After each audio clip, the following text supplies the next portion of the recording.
Help me in welcoming Derek to Energy Nights. Take it away, Derek. Great. Thank you very much, Anna, and thanks to the organizers for inviting me to present some of our research going on in the area of hydrogen. Let me just get the mechanics of this in place, and let me know if you can see my screen, Anna. Yep, we can see it. Great. So today I'd like to share with you some of the research we've been pursuing at the MIT Energy Initiative, looking into the role for hydrogen in future low carbon energy systems. So this is work being done by a team of researchers at the Energy Initiative, and I'll be presenting on their behalf today. So the big picture motivation for this work has been to think about the decarbonization of the entire economy over the next few decades, and the pathways that we can, from a technology perspective, that can make that happen. So if we sort of put that sort of vision in perspective with where we are today, over the last decade, we have seen, at least in the US and many other regions of the world, emissions show a declining trend in the electricity system, partly driven by increased adoption of wind and solar resources, but also sort of switching away from coal to natural gas-based power generation. And if we compare that trajectory versus the emissions trajectory in the other major end-use sectors, we see that the picture is less rosy, wherein the industrial emissions, transportation emissions, and emissions in the residential and commercial sector have largely remained flat in many regions. So this has led to a lot of interest to think about how we can take advantage of the declining emissions in the electricity system to further decarbonize some of the other end uses, such as in transportation. And electrification as a proxy for decarbonization of all these other end use sectors is gaining a lot of interest and momentum. It is worth putting that sort of vision in context with where electricity is used today in the economy. So the chart on the left is showing here just a breakdown of the final energy used in all of the various end-use sectors and the contribution of different fuels. And you'll notice that electricity today has a major role to play in the residential and commercial sectors, and also to some extent in the industrial sector, but is largely missing from the transportation sector. If you sort of sum it up, electricity today accounts for about a fifth of total final energy that we use in various applications. And if you look at future projections of how this trend is likely to change over the next couple of decades, projections even under the sustainable development scenarios, for example, for the International Energy Agency's World Energy Outlook, project total electricity use as a fraction of final energy at about a third of total final energy. So this points to two factors. So the first factor is that one of the mechanisms that we really need to exploit to be able to address the decarbonization of the energy system is around energy efficiency. And part of the reason electricity use in final energy helps us to minimize the total amount of final energy we use. The second point here is that electricity as a share of final energy may be fundamentally limited in certain end-use sectors because of the available technologies that we have at hand today. And this leads us to thinking about the role for molecules or molecule-based energy carriers, such as hydrogen, that could play a role in sectors where electricity use is particularly challenged. So to motivate just the case that one would consider for hydrogen, here I have an example just of talking about the case of hydrogen use in the transportation sector. So one of the aspects that one has to keep in mind for transportation related energy applications is the volumetric energy density, which today for liquid fuels tends to be around 40 megajoules per liter. And even though battery electric vehicles have made significant advancements in terms of the energy density for batteries, lithium ion still is relatively low in energy density, and hydrogen has a potential appeal because it can offer slightly higher energy densities, but also lower gravimetric densities compared to even conventional fuels. That makes it appealing for applications like aviation potentially.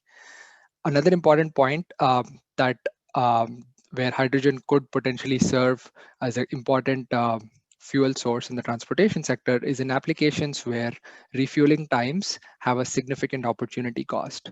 So in traditional in traditional light duty vehicles, it might be that electric vehicles have a significant advantage because of the fact that residential units can easily be used as mechanisms to charge electric vehicles. But as we think about the recharging times associated with fast charging, we are basically looking at still orders of magnitude difference between how quickly you could charge a hydrogen-powered fuel cell electric vehicle today versus a level 2 charging system with say a Tesla for a Tesla electric vehicle.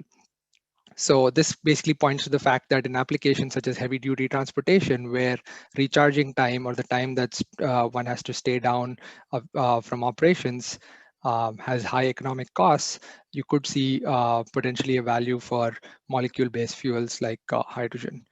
Another important point to keep in mind is that as we keep increasing the rate of energy supply for electric vehicle charging, it does create stresses on the electricity system. And so even though high powered charging for EVs could become a viable strategy long term, there are grid impacts that one needs to consider that might limit the overall penetration of such high level electrification based charging. So all of these factors kind of motivate the reason for why one would think about the need for hydrogen in a future energy system. So this is certainly an encouraging prospect for hydrogen, but the hydrogen economy today is largely a very niche sector. It's primarily used for industrial applications, mainly for refining crude oil, but also for producing commodity chemicals like ammonia and methanol. So if we are looking to scale up this niche utilization of hydrogen, we really need to think about the entire value chain from production, storage, transportation, and end use. So on the production side, today, fossil fuels dominate the production of hydrogen, and in a region like US where natural gas is relatively cheap, natural gas-based steam reforming is the predominant pathway for hydrogen production, with levelized costs of hydrogen around $1 to $2 per kg. This process is associated with a certain amount of greenhouse gas emissions equivalent to about 9 kilograms of CO2 per kilogram of hydrogen produced at the process level. But of course, there are emissions associated with the natural gas production, transportation, and distribution as well. One could easily consider deploying carbon capture and sequestration with these types of systems, which would raise the cost of the produced hydrogen at the expense of reducing up to 90% of the emissions from the facility. It's worth noting that this technology is commercially viable, and there are plants that have been deployed at scale to do this. On the electrolysis side, which is an alternative pathway which is emerging as an appealing strategy for hydrogen production, we are seeing increasing interest in deployment of electrolyzers, even though they're a relatively small technology today in the total share of the hydrogen production mix. So here is just an example from the IEA highlighting the number of projects that are in the pipeline with respect to deployment over the next few years, indicating both the size of each individual project that is continuously growing, but also the total capacity of electrolyzer deployment. So with this interest in electrolysis, it is worth contemplating, what we get out of grid-based electrolysis in terms of the production cost of hydrogen, but also in terms of the emissions reduction compared to natural gas-based reforming. So here I'm just going to talk through an example where consider the deployment of an electrolyzer system that is hooked up with the electricity system today and is operated 24/7 to produce hydrogen, which could be for a variety of applications. And if we look at the levelized cost of hydrogen produced from this type of a system, it will consist of the capital costs associated with the electrolyzer, but also the cost of electricity that would be powering the electrolyzer.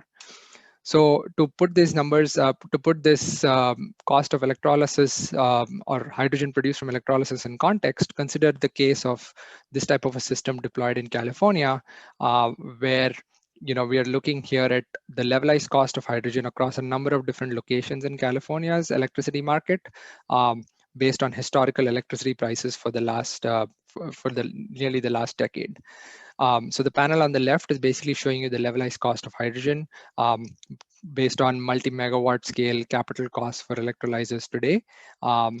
And the panel on the right is basically highlighting the electrolyzer, the levelized cost of hydrogen with electrolysis based on future capital costs for electrolyzers. The key takeaway here is that as we think about the levelized costs, we see that these levelized costs could range anywhere between $2 to $4 a kilogram, depending on the location and the price of electricity. But really, the price of electricity is what dominates the cost of electrolysis in such a system, given the fact that we are running the electrolyzer 24/7. And so electrolyzer capital cost reductions have a very small impact on the overall system. It's also worth noting that the grid today, even in a region like California with significant renewables capacity, is largely reliant on natural gas-based power generation, and so the emissions intensity of the electricity that we're consuming for electrolysis is still non-zero, and is around 200 kilograms of CO2 per megawatt hour in the California context. So if we translate that emissions and account for the efficiency losses for an electrolyzer, we basically end up with a net production of hydrogen that is still more emissions intensive than current natural gas-based SMR processes for hydrogen production. So the point here is that today electrolysis in conjunction with electricity from the grid today may not actually provide us the emissions benefit. However, this picture is likely to change as we sort of see increased penetration of renewables in the system. And in reality, the electrolyzer operations will have to be sort of tied in with how the grid would operate under scenarios of high renewables penetration. So this example was just mainly to motivate, how we need to really think about the role for hydrogen, and in particular the role for electrolytic-based hydrogen, not in isolation as I had shown in the previous slide, but rather in conjunction with the evolution of the entire energy system, wherein you're having dynamic changes happening on the electricity system that will directly impact what would be the cost and emissions associated with hydrogen production.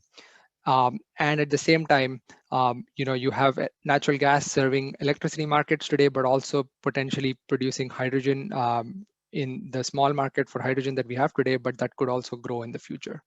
So really what we need to think about in terms of the role for hydrogen in a future energy system is to think about it from this integrated perspective.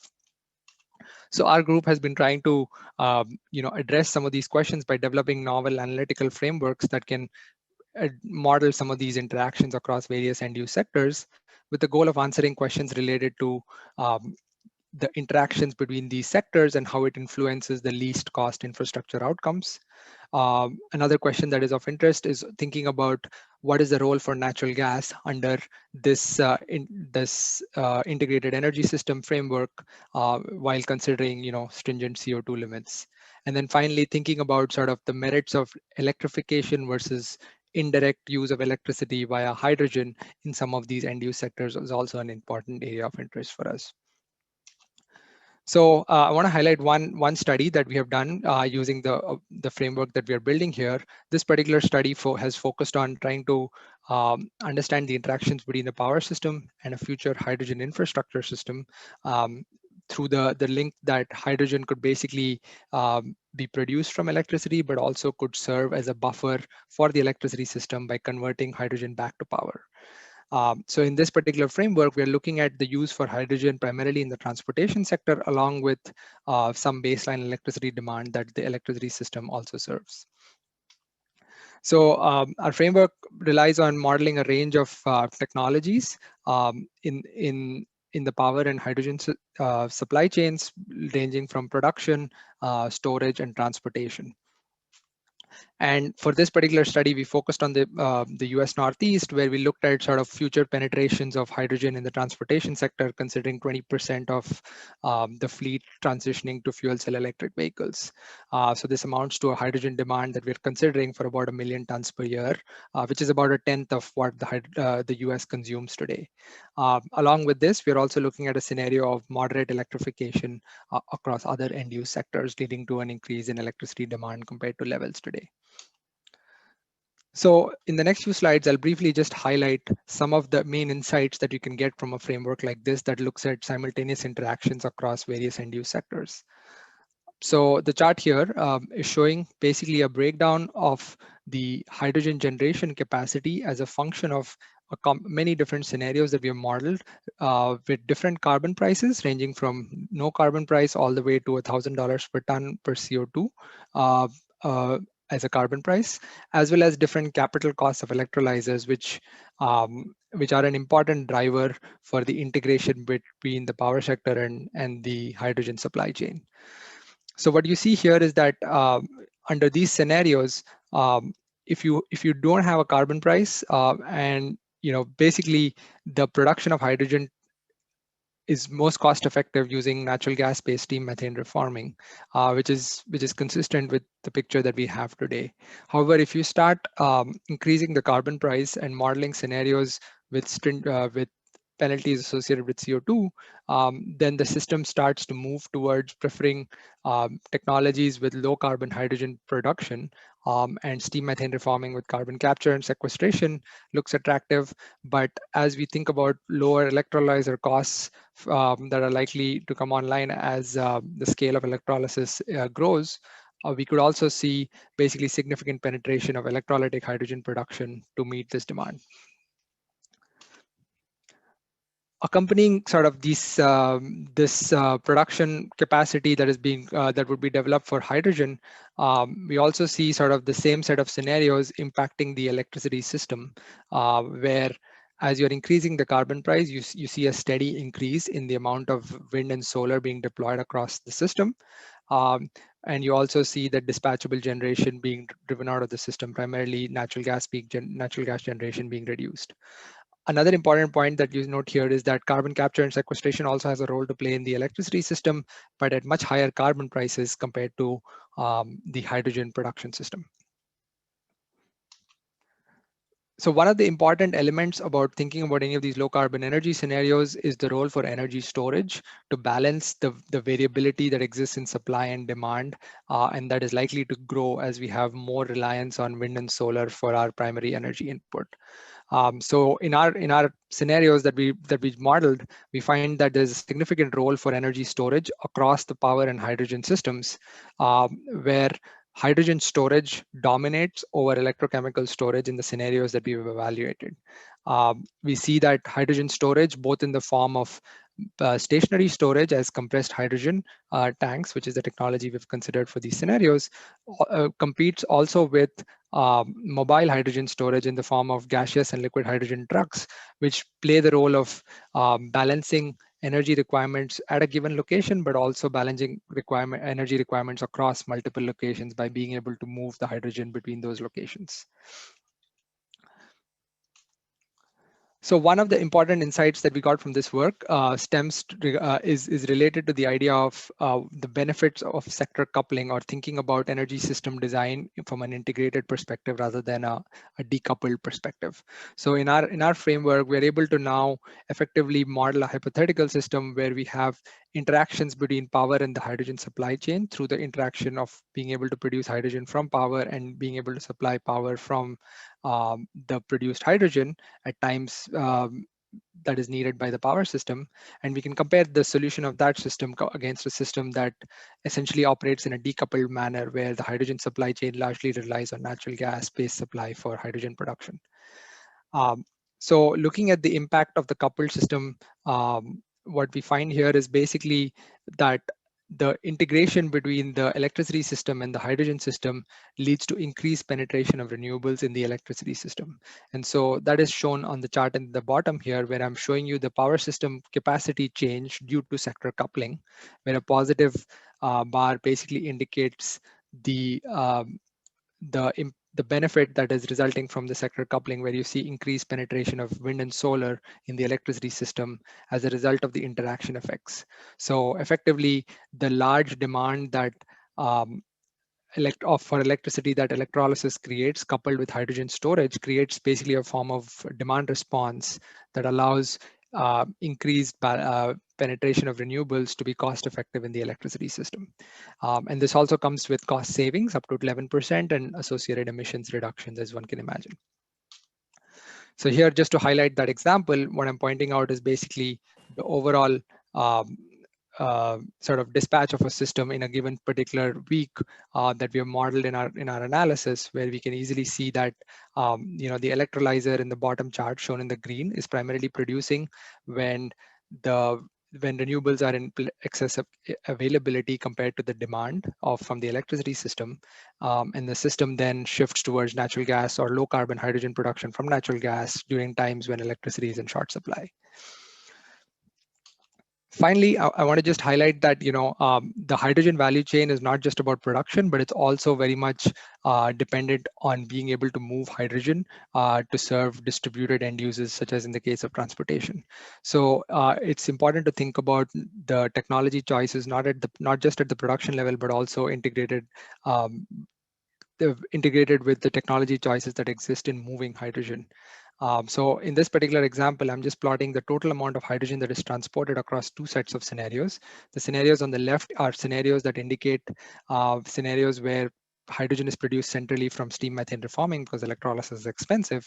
And the scenarios on the right basically highlight cases when hydrogen is produced in a distributed manner. So you see that basically when hydrogen is primarily produced from technologies like natural gas, economies of scale prefer the deployment of centralized production facilities that rely more on transported hydrogen compared to electrolysis systems where you would like to display or deploy them closer to demand. One can also sort of think about this framework to understand what are the trade-offs between hydrogen pipelines and hydrogen trucks. And these percentages that I'm showing here reflect basically sensitivity analysis around the cost of pipelines. And we see that at a certain point, pipelines become more cost-effective than truck-based hydrogen transport. So this could be very informative for R&D type analysis to be able to help inform, what the cost of pipelines need to be, or what the cost of retrofitting existing natural gas infrastructure needs to be for pipelines to become competitive. So with that, I'll stop and just leave the main takeaways up here, and we'll be happy to answer any questions that have come up in the chat. Thank you, Derek, for the presentation. I'll be monitoring questions, so we'll be accepting questions now through either WOVA or through Stephen Hilbert has his hand raised. Let's see. Can you type a question through the chat?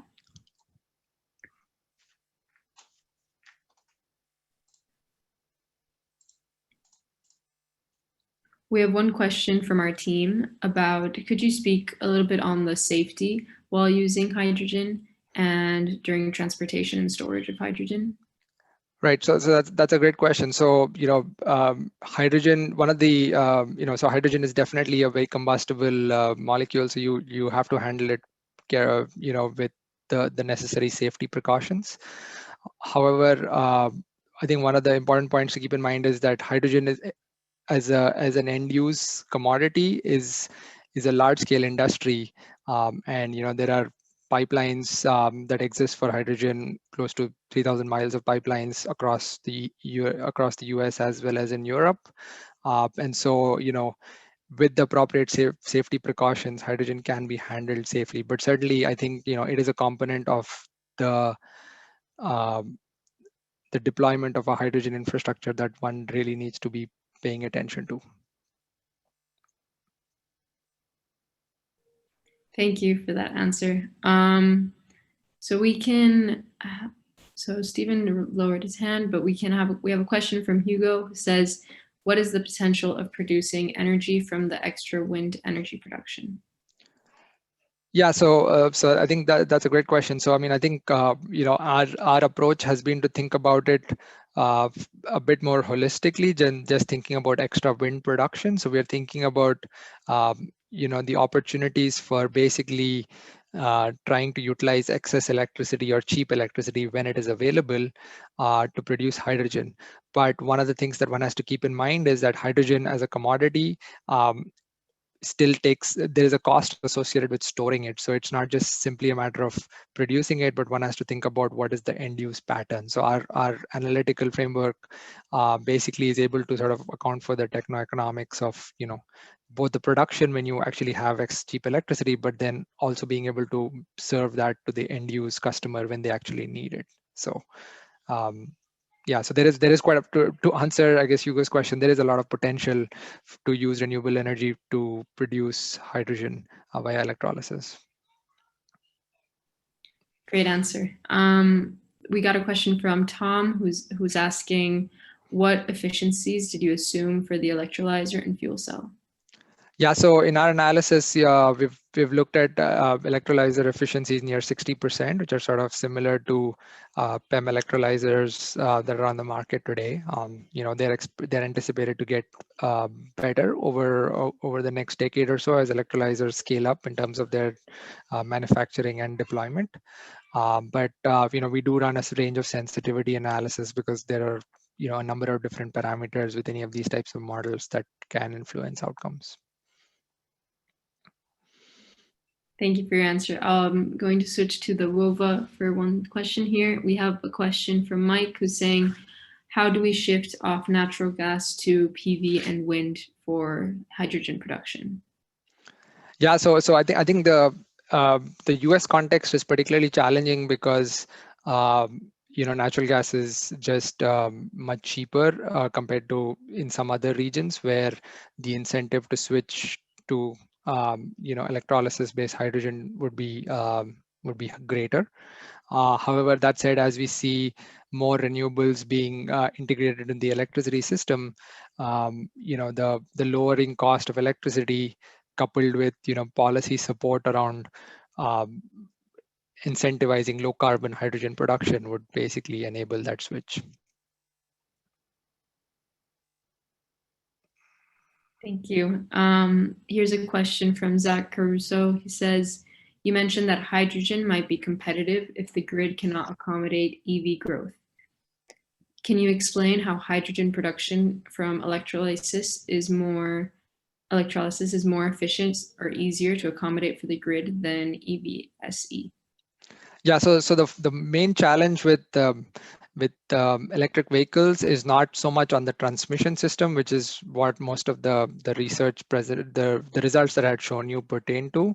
Electric vehicles could, although they will increase total demand for electricity, they may not have such a big impact on the transmission system per se, but they could have a significant impact on the distribution system. So if you're looking at fast charging applications, so applications like heavy duty transport or even local public transit infrastructure like buses, they require basically to have limited downtimes. And so having limited downtimes means having very quick charging times, which means high rates of power drawing from the grid, which could create stresses on the distribution system. And therefore, a fuel that can be stored like hydrogen becomes a very valuable alternative, wherein you can basically produce this fuel over a long period of time and store it in a form that you can easily refuel your trucks and buses as needed.